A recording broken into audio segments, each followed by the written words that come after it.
এখন সময় হচ্ছে রাত মোটামুটি 3টা পার হয়েছে আর কি।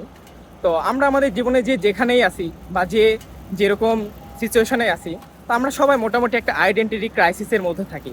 সবাই একটা হীনমন্যতার মধ্যে আমাদের জীবনকে পার করি, যে আমার হয়তো বা এটা নেই, আমার হয়তো এই পরিচয়টা নেই, আমার হয়তো এই সম্পদটা নেই, আমার হয়তো এই দালান কোঠা এটা নেই।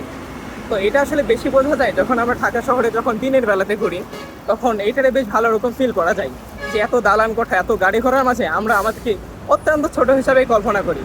বাট আমরা যখন একটু রাতের বেলাতে বের হয় তখন দেখা যায় যে অসংখ্য মানুষ যারা আসলে তাদের পুরো জীবনটা মানে পথেতেই অতিক্রম করে, যে তাদের খাওয়া দাওয়া বলে, তাদের দৈনন্দিন চলাফেরা, দৈনন্দিন যাবতীয় সব কর্মকাণ্ড সব কিছু পথের মধ্যেই কাটে।